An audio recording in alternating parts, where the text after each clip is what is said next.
So we're very excited about this because I know it's a question a lot of people have. And it's the value of having an ISA, how to manage an ISA, how to get an ISA to work a flow, and how to make sure that what you need done is being done. So I'm going to turn the floor over to you. You are all knowing on this topic, and we'll just be along for the ride. Well, thank you. Awesome. Thank you. If you could hype me up just a little bit more, Levia, it's a decent job, but I think you could have done better. No, I'm kidding. So, It's never good enough with Dale. Let me just tell you. Yeah. more, right? More. That's Sorry. so funny so now when people compliment me, I'm like, keep going. Keep Oh, there you go. I showing. want trumpets in the background. Right. I need to hear the angels singing. I'm not hearing a lot of song from the heavens. Really the purpose of conducting this webinar is, my company is Smart Inside Sales. We've been helping teams and brokerages implement and optimize, and in some cases, divorce their ISA departments or their ISAs for many years now. Right. And we've personally worked with Barry's company on training and scripting and dialogue, and so we know what we're doing when it comes to that. And the reason why I did this webinar with Ylopo around how to manage and how to lead your ISAs is because a lot of people come to us and they're having issues with their ISAs. They're having issues either with their individual ISA or scaling the department or the connection between their ISA and their agents. And really, when I say issues, what I mean is that at the end of the day, they're having trouble making it profitable. Yeah. Because the ISA department is an expensive department. You spend a lot of money on lead generation and marketing and advertising, and then you go and you pay a salesperson on top of it to further convert those leads and make more dollars come back. And a lot of times those dollars don't come back. And so sometimes when people show up at our doorstep, they're like, this is not working. I'm not making money here, right? I'm losing money here. And why am I losing money? So I wanted to just run through some of these things. And I sent you guys the outline that we were planning on looking at as we go through this. And really some of the things I wanted to talk about for people today is kind of what the KPIs are that you should be tracking for your ISA. How many contacts or appointments should be reasonable for your ISA. And, depending on whether you're using, what kind of lead mix you're using and whether you're using domestic, local ISAs in your market or whether you're using offshore virtuals to do certain tasks, like what the expectation should be, and how to best transition from the ISA to your agents, and then also, unfortunately, how to know when to let an ISA go. And so, I was saying to Levia in the back, in the green room, backstage, that I can't pick out all, we've got lots of people listening right now and people that are going to be listening in the future, and I don't know what exact problems each of them have. But I find that if I just run through a list of common issues and we talk about those things, it'll help cover a lot of things that people are dealing with. Oh, yeah. I think this is a great topic. I mean, having an ISA team for me has changed a lot about my agents and my life. Burdening someone else with that immediacy and consistency, it's life changing. So I'm And what you just said, the consistency, that's what's so key is you need to have a beautiful transition between someone coming in, their first impression, and then it turning into a client. So it's a very important part of the mechanics. Yeah, and I know that you guys talked about this last week, but one thing for those watching to keep in mind, I think, I think people they buy or they pay for an ISA to call their leads with a specific expectation in mind. And I really I want to challenge the listeners' thinking on this subject that you're buying it to solve a problem, to call leads. Okay, what is the outcome you are expecting of them calling the leads for you? And I really think, like, when you're looking at the difference between an $80,000 a year ISA and paying them and they're really good, or a $1,500 a month ISA that's not really good, what's the trade-off? What's the benefit analysis of that? I mean, I think because you see people buy that, pay it, and they're like, oh, I didn't get any closings off of it. Well, did you get appointments set for you? Because that's a different issue if you're getting appointments, Yeah, Absolutely. absolutely. So we'll definitely cover that today, like what your expectation should be. Awesome. Are you expecting to just have a good conversation with somebody who can fog the mirror and have some intent and ability, right? Or are you expecting that you're going to show up at an appointment and they basically ask you for a contract to sign, right? That Yeah. there's a very big disparity between those experiences and what you're looking for. And I think that in a lot of cases, people are immediately like, oh, well, if I pay for an ISA, they're going to show up, they're going to do all the work that none of us want to do, and they're going to do it even better than we can. And they're going to have ready, willing, and waiting buyers and sellers who are literally asking for the contract when I show up. And that is Right. usually not the case. Right, right. It's all about what is the problem you're looking to solve, and what's it worth to you. You know, so I don't want to. I know we've got a set, so I'll try to. I want to let you teach, because honestly, what Dale's been able to do for my agents has been phenomenal. There's been a month after month incremental increase. So Nice, Barry. it's I been appreciate that. pretty huge. Yeah, absolutely, man. All right, well, let me let's get to it, Dale. Yeah, let me run through these common issues, and hopefully these are going to resonate with people. So if they resonate with you, chat in. So some issues that we run into, these are things that people say to us. I don't know what my ISA is doing. I don't know if they're making calls or how many. I'm not getting many appointments from my ISAs. The appointments are unqualified or crap, even after my ISA was trained. I keep telling my ISA what to do, but they aren't doing it, or they only do it for a short time and then they revert back to whatever they were doing before. My ISA says it's the agent's fault that nothing is converting and not their fault. I have no idea how my ISA is working in our CRM or whether they are working the leads effectively. And, last but not least, I think my ISA sucks and needs to be fired, but I'm not sure. How do I determine that? Do you, Livia or Barry, have any other issues that you've run into that I didn't list there? I think you tackled them. I mean, those are the ones that I have wondered the most in the past, and the ones I hear people talking about the most. Yeah, I've had all those issues. And in a lot of the categories, I've moved on to new issues. But yeah, I think that was a great summary of it. And ultimately, how do I make this a successful business?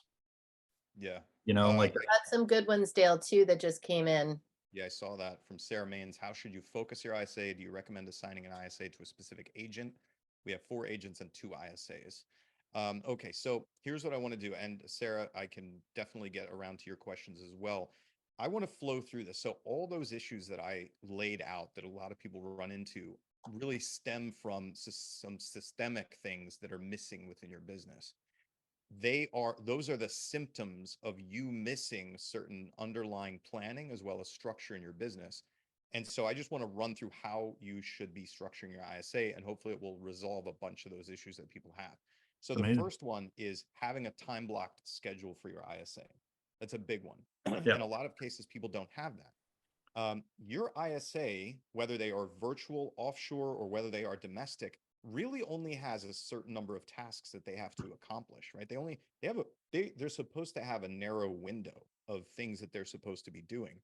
And that would include new lead generation or new lead conversations, conversing with nurtures, right? In both cases, to set appointments, whether they are face-to-face appointments, showings, listing appointments, or whether they are consultations, right? Whether they're consultations with agents.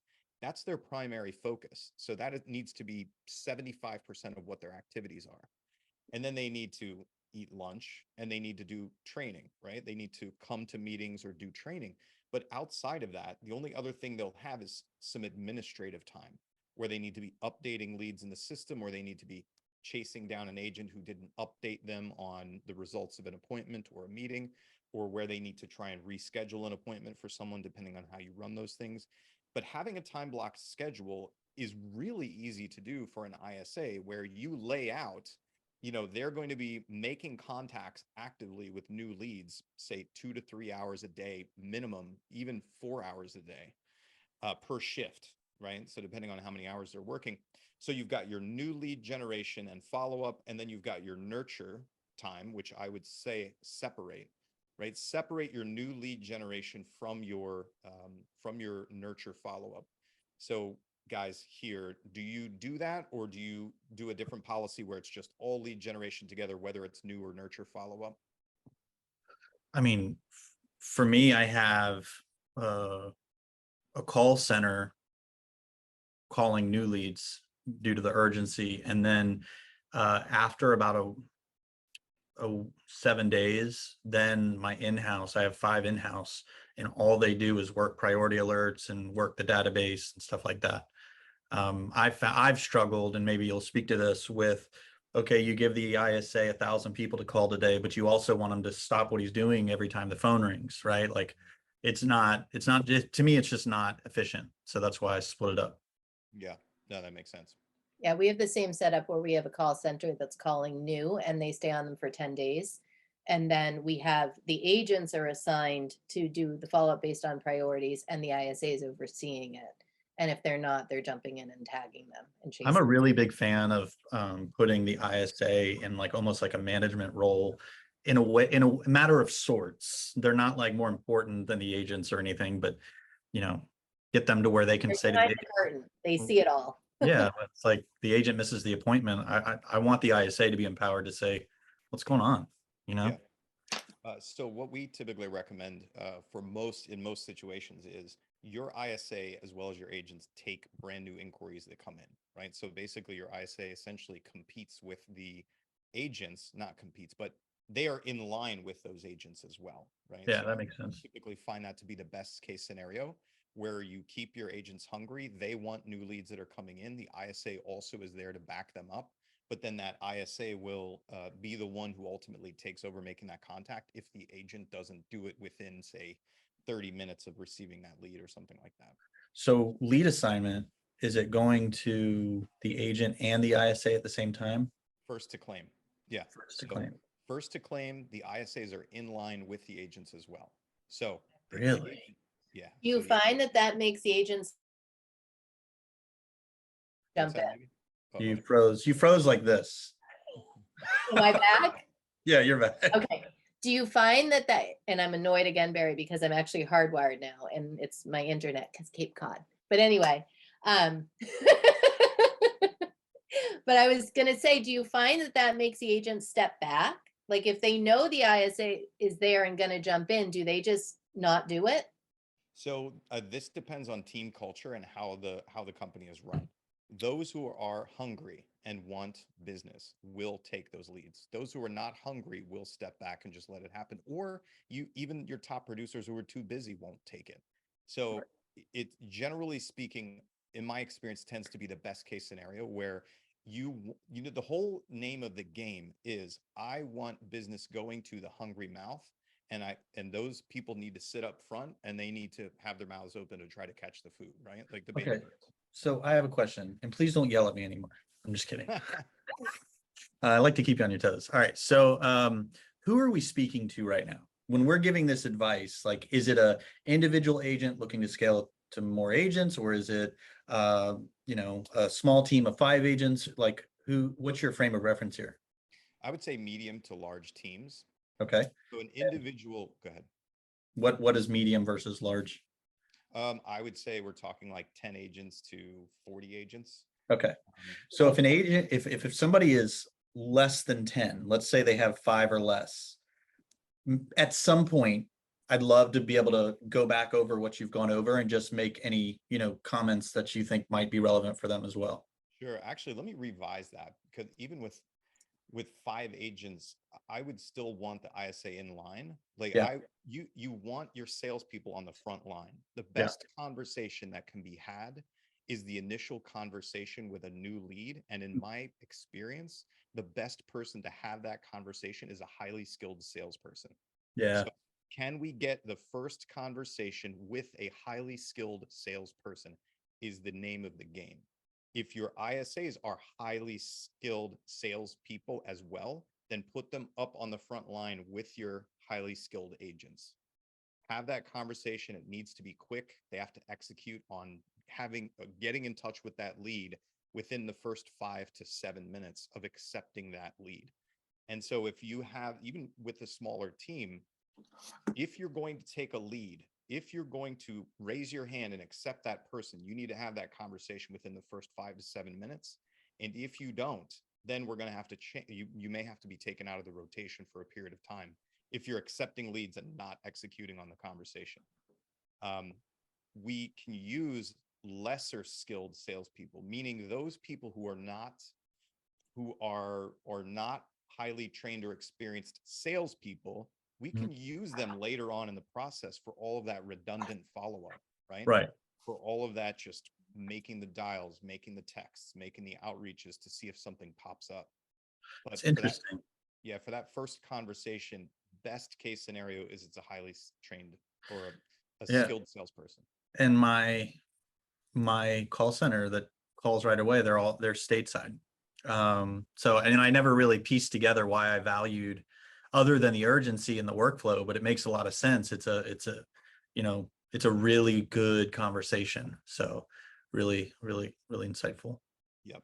Okay. And so time blocking the ISAs then, and you brought up you brought up an issue, which is, hey, if I have my ISAs working through recent or cold leads and they keep getting pulled off of task, here's what I would say. Again, it depends on who we're talking to. So Barry, you have a bunch of internals. You're also using an external company. So let me talk to, let's say, the individual or a small team who can only afford to have maybe one ISA or two at the most, right? Mhm. And maybe they're using an outsourced ISA company as well, or maybe they're not. So you mentioned Conversion Monster there. So let's run it in a scenario of time blocking and dealing with this where you're not using an external like Conversion Monster. Let's just say that you have one internal ISA. Best case scenario is, as we mentioned, you've got your new lead generation time for your ISA. You've got your nurture follow-up time for the ISA. Any new leads that pop in at any given time, that definitely takes priority. That can pull your ISA off or your agent off of what they're doing. So I would say that in scheduling it, if they have new lead generation time, that's still open to being pulled off. That's what they're doing. They're focusing on new leads. When they get into their nurture time, if it's an hour, if it's an hour and a half, they just take that time, they take themselves off the front line for that period of time, work through their nurtures. The difference between pulling an ISA to work a new inquiry versus having an ISA plowing through your pile of cold stuff on a multi-line dialer, the priority always goes to the new stuff to see if you can grab it and you can talk to it. Then you can go back to your dialer. Yeah, no, that makes a lot of sense, because if we think about consumer behavior, yes, consumer behavior of all kinds in your database is great, but the new lead, the conversation rate can be really, really high. Of course, this is topic for another session, but getting that new lead to actually become a transaction, that's the art, right? Like, keeping them engaged. But Yeah, absolutely. All right, so we covered having a time block schedule. So if you don't know what your ISA is doing, you don't know whether they're working the leads or not, first of all, have that schedule set for them and give them some basic parameters, right? You need to make X number of contacts per day. And one of the things that will happen when you're running a sales team or you're running inside sales is that, or even outside sales, is that we get fixated on the activity, right? You say, hey, you have to have 500 dials, or you got to send 200 emails or 200 text messages. What you want to have your ISA focused on, and if you really want to improve things, have your agents focused on, is how many contacts am I making in a shift? So if I'm an ISA and I work 8 hours, again, this is going to depend on the lead mix that I'm working, because if you're just circle prospecting, your contact rate is going to be much lower, right? If you're working portal leads that are inbound, your contact rate is going to be far higher. So it depends on the lead source that you're working. But if I have an ISA who's going to work an 8-hour shift, I'm just going to estimate that they're going to be able to do somewhere between 5 to 6 hours of solid contact making, right? Lead generation or nurture follow-ups. And so what you want to do is look at the number of hours that they're actually working and say, okay, if I have an 8-hour shift and you're able to do 5 to 6 hours, I want you that if you're doing single line outreach, right? Meaning not on a dialer, if you're doing single line outreach, I want to see that you're hitting somewhere between 5 to 7 contacts in an hour. And contacts, what we're looking at is a contact is a conversation that you have with a lead, or it's a response to one of your emails, whether it's automated or you did it yourself, a response to a text message or a response to a DM, however your ISA is working. So I want to see that you're getting 5 to 7 responses per hour when you're single line. If you're doing triple line, which everybody should be mixing in for their ISAs, right? We typically are going to do single line for new leads or recent leads, and then we're going to do triple for colder leads that are in the system or lead sources that are not as productive. And if we're doing triple, then we're looking to have more like 10 to 15 or even 20 contacts in an hour. Yeah, no, that I've found with the triple line, I really only use those on like those old. It's like, well, there's something in there, but we got to get through all of them, so let's get through them quick. And then we use like the single dialer and follow up boss for just about everything else. And we actually have smart lists. So what smart do you have like a preferred triple line dialer? Just Mojo. Yeah, that's what we use. And I really like that Mojo can sync at the smart list level. So I've created like 4 ISA smart lists, ISA 1 new, ISA 2, I don't know, priority alerts, something. And those lists and all the leads that contain in it sync 2-way with Mojo. So if I create a list that says in Follow Up Boss, don't show up if I've called them in the last 2 days, that impacts who they're calling in Mojo. So it's really a cool bolt on that has really provided a lot of freedom. Yeah, that's great. I haven't seen any other dialers that integrate with real estate CRMs like Mojo does. I mean, Right. Mojo definitely has some things you'd prefer were changed or improved about it, but Yeah. right I now like the most voicemail drop. I mean, yeah, that saves time. yes. Yeah. And can I ask you a quick question too, that I've often wondered, if you have your ISA calling through Follow Up Boss, would you consider that a single line dialer if Yeah. it's the dial session? And Yes. you want to see them doing 5 to 7 in an hour? Yeah, so I'd want to see 5 to 7 contacts in an hour, but that's across your call, your email, your text, and or DM. So whatever they're, you want to train them that listen, how many contacts are you actually getting in an Are those hour? conversations? It could be go away, don't call me again, right? But it's a As long as two-way. it's a two-way, it's a response, right? Some kind of response. I Some hate kind of you. response.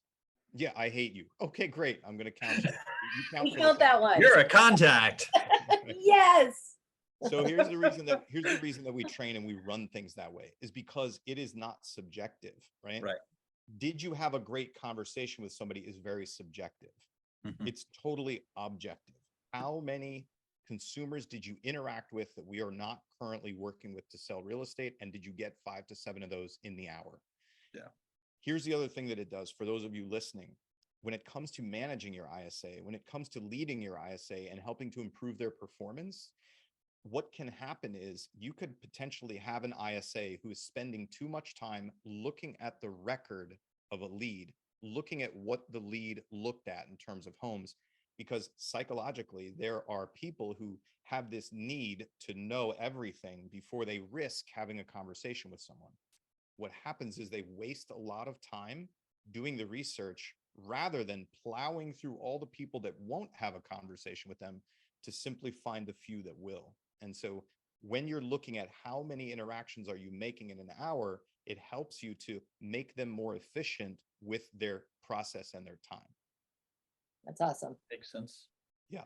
So that's what you want to focus on is how many contacts are they getting in an hour? You want to train them that way. And then you want to look at how many contacts are you able to get in a shift. And so depending on whether they're doing multi-line, whether they're calling old leads or calling new stuff, that's really going to kind of vary. But I would say that for a full-time ISA, whether they are domestic or virtual, depending on their lead mix, I would say that a basic minimum standard would be 20 interactions in a shift, up to 40 interactions in a shift. 20 to 40 interactions in an 8-hour day. Yes.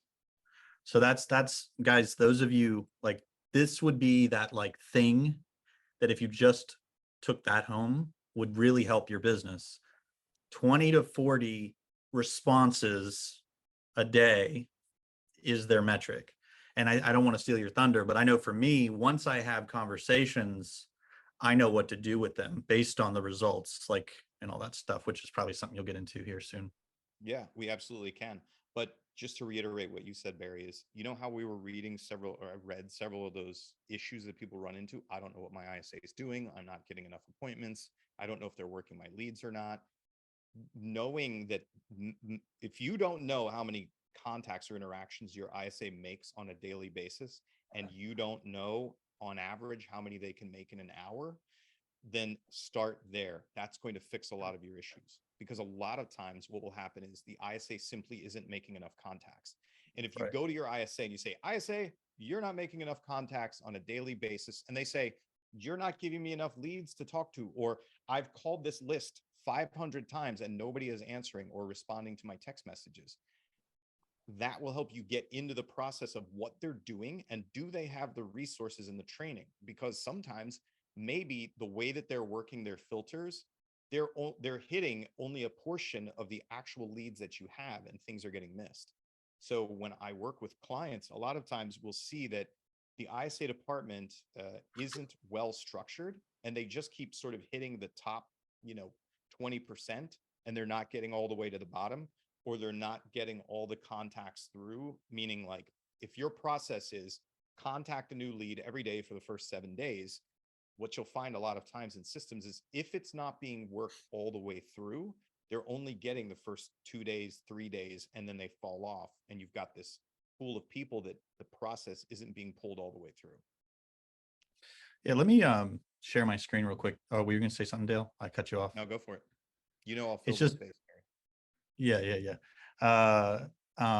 So follow-up boss in reporting and calls. This is today. For some reason,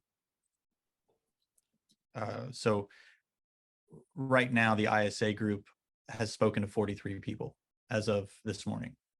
Of the 43 people they spoke to, 12 of them ended up being conversations, which is calls lasting 2 minutes or more. So like, to me, this is a really cool metric, because now I can start to see, and I can look for trends. Who's calling a lot and not getting anybody? Who's calling a lot, having a lot of conversations, but not getting appointments? So just a really cool feature inside of Follow Boss. They don't pay me for that, but yeah. Can I, Follow Boss is fantastic. Can I demonstrate something? Would you be willing to share that screen again? Sure. Okay. What I want you to do is I want you to click into the contacts made. I want to see by ISA how many dials were made and how many text messages were sent today. Calls was 800. Okay. Can we look by ISA individually to see how many calls and how many text messages sent?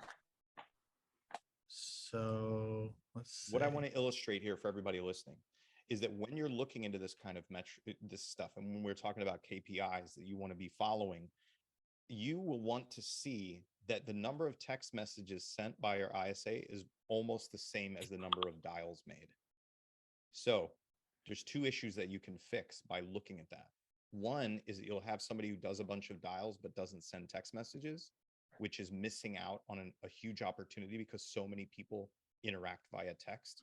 The other issue is you may have somebody who's very reluctant to make calls and is predominantly making texts and or emails, but their call volume is very low.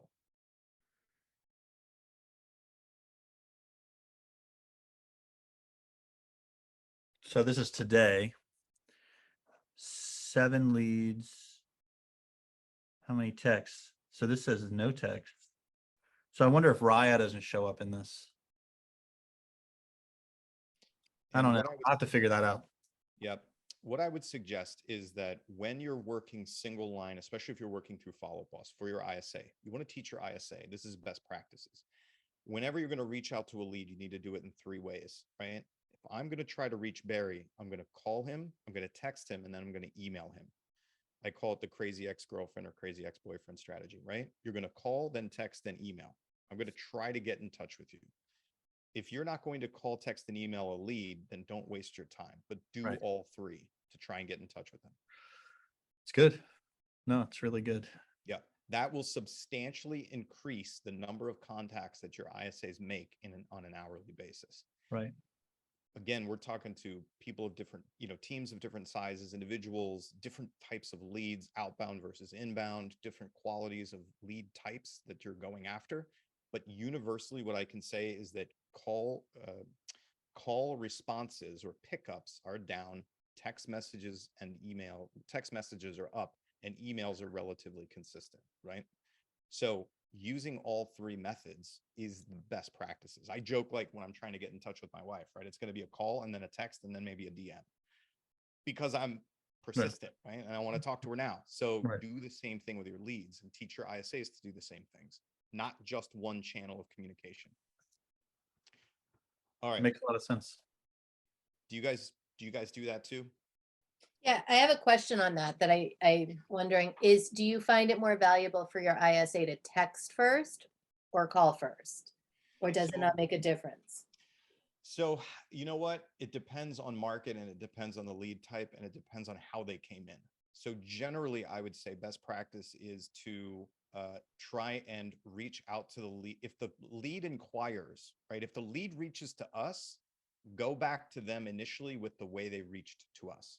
Okay, If they are a lead where we coerce them into giving us their contact info and they didn't want something from us, then just follow the call, text, email pattern. okay. And generally, Taking notes. yeah, to make it go quicker, especially with leads that didn't ask for something from us, I generally we suggest you call, don't leave a voicemail, fire a text. Usually 9 times out of 10, if a call comes in from a number that somebody doesn't recognize and then a text message comes in shortly thereafter, that text message typically gets read and responded to. So your likelihood of getting responses is much higher. That's awesome. Okay, good. With known leads, with nurtures, with known leads, with past clients, with warm business, leave voicemails and shoot a text. Okay, But for strangers, don't bother with the voicemail. just follow up with the text. Yeah. For stranger cold business, leaving a voicemail just basically tells them why they shouldn't answer your call next time and that they should avoid you. Makes sense. I do the same. In fact, my outgoing, I give my wife crap about this all the time. She still leaves a text message or voicemails all the time, but she also still uses a paper planner. And so I'm not taking her advice on that one. My outgoing message says, please don't leave me a voicemail here. I listen to them once a month when I clean it out. Please text me. Shoot me a text. Shoot Yeah. me a text. All right. So we covered the schedule. I think we covered some of the KPIs that you're looking for. I just want to add this piece to it. If you know how many contacts they're making on a daily basis, you know what their activity level is. If you know how many contacts they're making on a daily basis, the next most important metric is appointments set. All right. How many appointments did they set? Because you can know the skill set and the strengths or weaknesses of your salesperson, inside or outside, by how many contacts they have to get in order to set an appointment. And then you know what the quality of the appointment is from set to met, right? What that ratio is, how many people are showing up. And then obviously from met to contract. And if you're trying to run a profitable ISA department, those 4 key metrics will really get most of what you need to make sure that you're profitable and that you're producing what you need to produce. And that you're also coming back to train this salesperson, this ISA, on the skill sets that they need. Makes sense. You can also measure them once you start having more ISAs, you measure them against each other. Right. So if I have one ISA that makes, sets an appointment for every 10 conversations they have, I have another ISA who needs 30 conversations to set an appointment. Obviously, we just have a skill gap there that we need to help work getting them closer to each other. Got it. So that's why all these metrics are really important. And a lot of times I find that if somebody is having issues with their ISA or ISA department, one, they don't have a time block schedule like we talked about. They don't know their metrics of their ISA, and they aren't measuring those metrics consistently over time. Right. Yeah. And to speak to the virtual assistants, a couple of things that really helped me was, one, I actually hired a quality assurance person. It's $4 an hour. It's a really popular position overseas. And all this person does 40 hours a week is tries to find where people are screwing up or not using the scripts or not following protocols. Like, blew my mind that I had been doing this on my own. And then Time Doctor, super evasive, takes pictures of the virtual assistant's computer screen every random 30 seconds to 2 minutes, categorizes when their cursor is idle, what websites they're on and what category they've fall into. It does the job really well. I've unfortunately had to fire people as a result of what I discovered in Time Doctor. Got it. Here's what I would ask, Barry.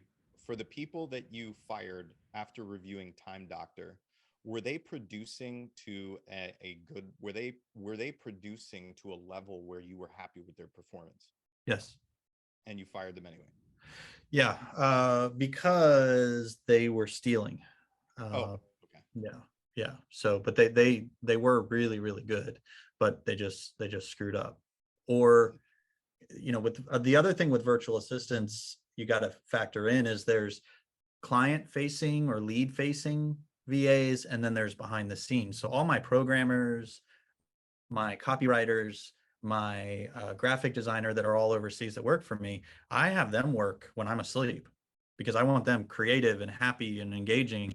And then everybody else works the night shift. And so having Time Doctor to know, okay, they were on this one website for 2 hours. Why? So it's just a really great way to maximize the money you're spending. Very cool. That sounds like a great tool for managing that. Yeah. What about you, Levia? Do you use any of that stuff? I don't, but I think had I used it when I had a virtual assistant, it would have given me a lot of insight into where the glitches were, because I was reading between the lines and checking when they logged in, when they weren't on, what they were doing, how many notes. It was very time consuming for me. And I ended up letting them go because it was more time trying to track them. Got it. Yeah. So I have it all layered, built a little like basically I have a project manager that manages my my whole business and all that over there as well. So I kind of went all in on it. That's awesome. That's excellent, Yeah. man. So I'm definitely a smaller operation. I have virtuals, not doing client outreach, not doing client facing work, but doing back end work. And usually the way that I manage that stuff is I just manage it to the task. And so Perfect. what we do is we lay out, hey, these virtuals here, this is their list of tasks. This is what they're supposed to get done. This is the allotted number of hours that they're getting paid to do those things. Yeah. And I'm that kind of person, like I don't balance my checkbook, unlike my wife. Like she has all the ones and zeros, and I'm like, as long as I made more than I spent, I'm good, right? And so I kind of run the same thing with virtuals, where I'm like, hey, this is your allotted time. These are your tasks. Are the tasks getting completed, and are they getting completed efficiently, right? Yeah. And so I don't personally currently run any virtuals where it's more creative or where, it's sort of a bigger picture. Mine are all ultimately very task oriented. Right. Yeah, I use Truebill. I don't know if you've seen the ads for it, but it's incredible with budgeting and billing. And I mean, it's just like, no, it really is. Just got bought by Rocket Mortgage, but it's called Truebill. Mm-hmm. Yeah. And you have budgets. Like I only want to spend $1,000 on groceries, or I want to spend whatever. And it after the first month, you categorize the vendors if they don't already know, if it's like a weird grocery store or whatever. And then after that, you get updates, push notifications. You are 50% of your grocery budget. Oh, wow. Yeah, it's really That's neat. great. I would have definitely been able to use that earlier on, man. Like where at one point I tried like having paper clips. So I would have like gas money, bills, literally like cash. I'd have the gas money, the grocery money, this money, my spending money, and they would all have separated. all separate, paper clipped Yeah. together, and be like, this is the money for this, because I had no app to like track those things. Right. Exactly. Well, when I get older, like you, I'll probably do that too. Let's talk about the priority order for those out there who are not the majestic Barry Jenkins yet. The majestic. The In majestic. your ethereal image, Barry, I turned it off. you still look like you're glowing over there. You have a glow. There's a glow. I'm hot. That's what it is. My office is hot. All right, sorry. I want to give a priority order for your ISAs out there, right? Yeah. Especially if you're just kind of getting into this. So we talked about the call, text, email. Have your ISA work a priority. And this goes also into having a clear process inside your CRM. So Barry's team is all dialed in on smart lists and how the leads flow and where they go. But, Barry's running a pretty big operation. For those of you who aren't there yet, right, have a basic flow that you're going to teach your ISA to work. And at the end of the day, again, it's like, I try to keep it as simple as possible. We all know new leads have to be responded to today, ideally within the first 5 to 7 minutes. I also recommend that new leads get contacted twice in the same day. So when the lead comes in, and then you're going to try that contact when they first come in, I suggest trying another contact with that lead within a few hours if they haven't responded. That's the first day. And then you want to have a recent flow, right? So day 1 is new lead. Days 2 through, Barry, you do 7 or 5? 5. 5. 5. So days 2 through 5 are Barry's recent leads, right? And I'm assuming you guys do 1 round of contacts on those leads each day for the first 5? Yeah. Okay. So you've got new leads, which is day 1, get to them within the first 5 to 7 minutes, try them twice in the first day. Then you've got days 2 through 5. You have that set up on a list. You don't need tasking for it because it's about how long the lead has been in the system. If it's still a lead and hasn't been conditioned or deaded out within the first 1 to 5 days, you're making an outreach to them. So simplifying the process for your ISA this way. Then after 5 days, they flow into a cold pool. If they haven't responded or haven't been conditioned, in any other case, they flow into a cold lead pond. It's obviously supported with automations, right? Whether they are emails, texts, whether you're using Ylopo and you have Raya that's attempting to communicate with them. So depending on your lead flow, depending on your volume and your staffing, you've got your ISAs who know they're in line to work those new leads day 1. They're working the leads days 2 through 5. Then they're going to work their nurtures, any nurtures that they have in the systems. Then if they have time left over, they're going to start plowing through either the cold pile, or if you're using Y priority, you're going to hit those priority lists every single day. Yep. Hopefully that's some easy. Yeah, no, that's hugely helpful. Oh, yeah. And there's so much money in having an ISA just called priority alerts. Honestly, there really is, because for a lot of the old leads that are priority alerts, that's where most of my Ylopo closings come from, is old leads that we've resurfaced. And it takes a while to like get momentum from that. But once you, just like momentum in general, it's hard to get momentum, but once you have it, you got to fight to keep it. And so for us, every month we're getting priority alerts and we're just calling people because they're active. And a good majority, well, no, 33% of our conversations with those leads turn into some kind of appointment. Okay. We have a question from Brian. What script do we give the ISA on old leads that give a priority alert? Real simple, Brian. I'll just do it with you, Barry. Ring, ring. Hello. Hello, Barry. This is Dale Archdekin with Amazing Realty. Looks like you registered on our website a long time ago to look at homes for sale, and I wanted to see if you're still in the market to purchase. Yeah, I am. Yeah, great. So, Brian, that's a very simple script for calling old leads that are in the system. I introduce who I am, what action Barry took, and the fact that he doesn't remember me, and that's okay. And then I ask him the question that I want answered. Very And straightforward. magic is you're calling them when they're active. That's why it's so simple and yet it works so well. Yeah. You noticed that I didn't say, hey, I noticed that you were back on my website looking at houses. You're welcome to do something like that if you want to. I just generally don't, prescribe to the I'm in the tree outside your bedroom window methodology. You have the best sayings. Fog the mirror. What was the other one? You didn't say crap the bed today, though. No, didn't say that one. Didn't use it. And I'm then holding that one. I'm reserving that one. There's another one. There's another good one today. Fog the mirror. Man, you got some just really good one-liners, man. Thanks, Barry. That's what I'm here for. I'm all one-liners and hair products. I was gonna leave that alone this time. I just, I didn't want to wear it out. There you go. So all maybe right, I'd love to see if anybody has any questions, unless okay. So, all right, you heard us talking about inner workings of an ISA team, and some of you maybe it like was spot on, everything was super relevant, and that's great. When for those of you that had that scenario, what's your blocker to execute, right?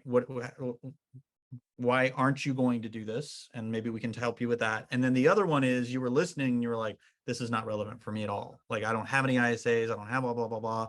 And you don't know what to do next. So, just some ideas. Sarah's got a question. Do your ISAs have different smart lists than your agents? Another one is how to manage in office versus not in same office, all stateside. Got it. So I'm going to answer Olivia's first. Olivia, I would manage in office versus not in office, domestic, all the same thing, right? It does take a little bit more oversight for somebody to be virtual versus in your office, but it's the same management. There should be no difference. For Sarah, do your ISAs have different smart lists than your agents? It depends on how you're running things. If your agents take new leads, then they should have the same smart lists as an ISA plus a few more that the ISA doesn't have, right? Which would then obviously be past client sphere or active clients, things like that an ISA may not have. If your agents aren't taking new leads, if your agents are only working their own sphere and past client and are being set appointments for them with the ISAs, then their smart lists would be a little bit different. How do I give them script tips if I'm not listening to their calls to correct them? Great question, Olivia. I think that you need to be listening to some of their calls so that you can give them advice to correct them. So I've said here that we work with Barry's team to train his agents and his ISAs. Part of what we do is listen to what they're saying. We can talk theory, Olivia, about what to say or how to say it in certain situations. The only way to really know what's going on is to listen to what's being said. Olivia, any strategies to listen to calls when we don't have call recording on? Olivia, turn on call recording. I feel like these answers are pretty self-evident, Olivia. It would be turn on call recording and get some samples of that.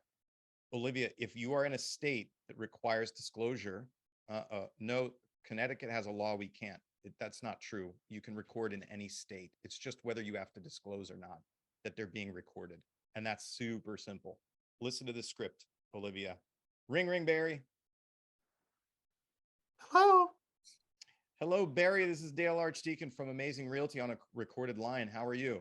Good. How are you? Good. And now I've just disclosed, Olivia, and I'm pretty confident. Check with your, state laws, but as long as you've disclosed, you've checked it off. Here's what I would say, Olivia. If you have any businesses in your market who are recording and they tell you this call is being recorded or will be reviewed for whatever purposes, that's what they're doing. They're disclosing to you. Well, And and another thing, because I'm in Mass and we have the same thing that Olivia is talking about. What we did is we did a Zoom call where everyone was calling together, or an in office, so that you actually hear what they're saying on the phone, and you can start to understand their areas of skepticism or hesitancy when you actually hear them talking to a client. So if you can't get them in front of you, do something that you're listening to them pick up the calls. yeah, and I would push back a little bit on the sales skepticism, because if my attorney called me and said, hey, Barry, this is John calling on a recorded line, like I would listen to them. Now you might say, well, wait, realtors sell things and lawyers fight legal battles. Well, I think you need to check what you're doing, because to me, I'm not selling anything when I'm talking to it. Like, I'm like, oh, you want that? Like, I'm a part of their journey. I'm a teacher. And so I actually believe that. And because I believe that, that's going to come through in how I share this call is on a recorded line. So I'm not saying you're wrong. I'm saying I want to challenge that what we believe on the topic does impact how it's perceived with the listener. So. Yeah, I would also say two more things about that with recording. If you're concerned about recording, one, you just need a sample of them, okay? You don't need every single call recorded unless you're planning to listen to every single call. So one suggestion is turn it on for an hour, make the disclosure, get some recordings. And two, I promise you, Olivia, and everybody else listening here, the positive impact in your business and ability to convert leads will far outweigh one or two leads that might not like the fact that they're being recorded or whatever it may be. So do that. One of the most impactful things that we do in our training company is listening to things. Because I say, hey, Barry, when somebody says this, you say that. And Barry goes, okay. And I say, great, Barry, now let's practice that. I'm going to say this and you're going to say it back. And he does it poorly. And I correct him and we do it again and again. And then he sounds amazing at it, right? And I say, hey, that's great, Barry. Well, now let's listen to what you actually said to people. And then he shits the bed and doesn't say that at all. There it is, Barry. Got it in there for you, right? I'm so excited.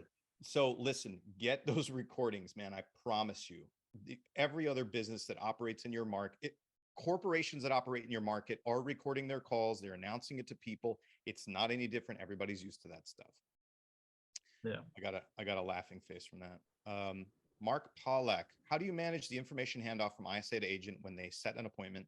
And is there a minimum number of questions or details required prior to the appointment? So Mark, I'm assuming that based on his question, his ISAs are setting either buyer face-to-face consults or showing appointments or listing appointments. Is that what that sounds like, Barry? Yep. Okay. So transferring the information, it's a little bit harder to get to a solidly qualified appointment that should be shown a home or someone who's going to show up face-to-face for a buyer consultation. So what I would say is that, Mark, if you can train your ISAs to have that level of sales skill to be able to determine, is somebody a ready, willing, and able qualified person that we should meet with, that's great. So they're just going to transfer that same information over to the agent. It's going to be via the notes inside Follow Up Boss or inside your CRM. And I strongly encourage that you're getting those calls recorded so that your agent has to listen to the conversation. That will bring them as up to speed as possible for transferring that information over. If you're simply running, less skilled ISAs who really are just seeing, hey, are you a valid person? Would you like to have a conversation with a qualified agent? Great. Yes. That's a lot less information to transfer over. That's just some basic information that you then translate to the agent. And best practices are you're transferring them live to have that conversation with an agent anyway. So there's not a whole lot of time there to be able to transition that info. You want to teach your ISAs that are just teeing up convos that when you get them connected with the agent, they're going to say, hi, Barry, I have Olivia on the phone here. She's interested in purchasing. She currently lives in the area. She's probably not going to be buying for another 3 to 4 months or so because of X, Y, and Z. And she hasn't yet spoken to a lender, but she's thinking she might want to buy in this price range. Take it from there, right? So that's in the moment, that is your info dump to that agent. And you'll want to practice that with your agents before you actually do it live so that your ISA can make that information dump quickly and completely. Yeah, we use the Follow Up Boss has the transfer. So when you're on the phone, there's a button, you click a button, and then it allows the ISA. So what we do is when the ISA gets the person and that says, yes, I want to talk to an agent, we actually we made an inbox for appointments. And so the ISA calls that inbox number, calls 8 of our agents at the same time, nice. Right? Or 12 or whatever. And then they make that transfer. That's been huge for us. Okay. And then if for whatever reason, the live transfer doesn't take, we do a group text between the ISA, the agent, and the lead. And the ISA does basically this is the time they'd like to be called, reply back if that time doesn't work with your schedule, and those 2 things have increased our appointment met percentages significantly. Like, I think we doubled the number of people that we found that wanted to talk to an agent that actually met with the agent. Oh, that's excellent. I have one other piece of advice for when you do something like that, right? So if I can make a live transfer or even connection to an agent, whether it's live or not, have the ISA state whatever objection or resistance that lead has. So for instance, if the lead is saying, I'm not going to be buying for 6 months or so, have the ISA state that or write that in the connection to the agent where the lead can see that the ISA is already communicating whatever objection or resistance they would have. Yeah. that really helps grease the wheels for the lead. Yeah, no, absolutely. We got some questions.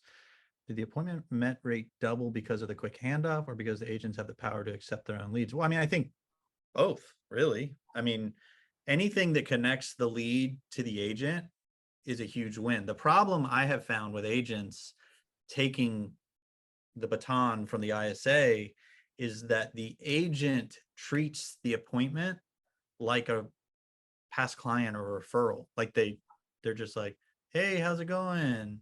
Yeah, okay. Like there's no salesmanship. And so the way that you don't overplay your hand, I guess. I feel like Dale, that's like a thing you would say, overplay your, but like don't overplay your hand. Like you go into it humble and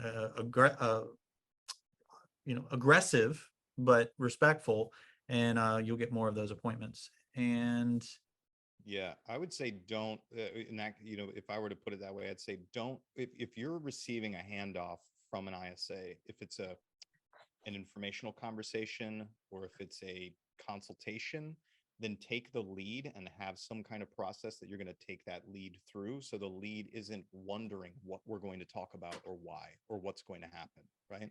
Yeah. And go ahead. And I'm just going to chime in because I go through this with my agents with our handoffs. It's if you call your financial planner and you have questions and the reception gets you, and then they say, let me put you through to so-and-so.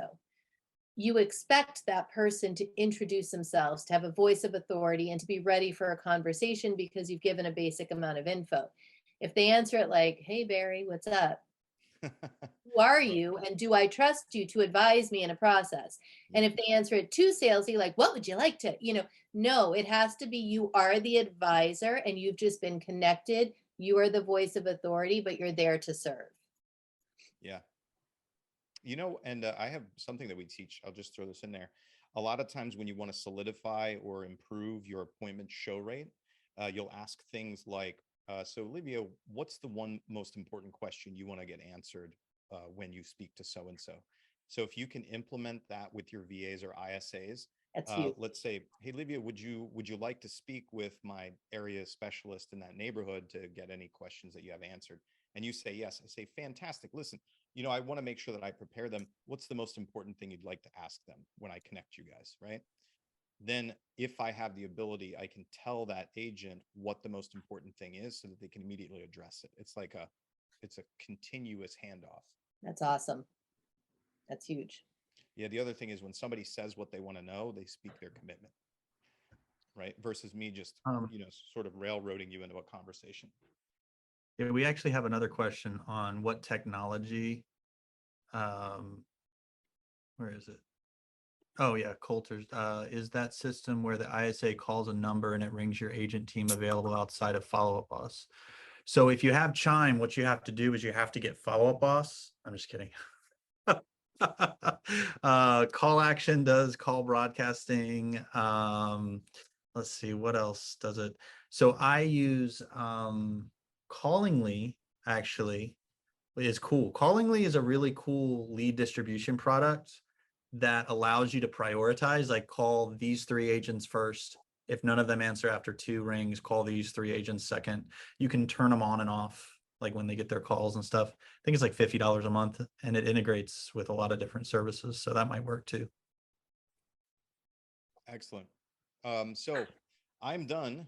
We are at the top of the hour. This was riveting. And as always, I thought it was really good, man. It was great. Barry.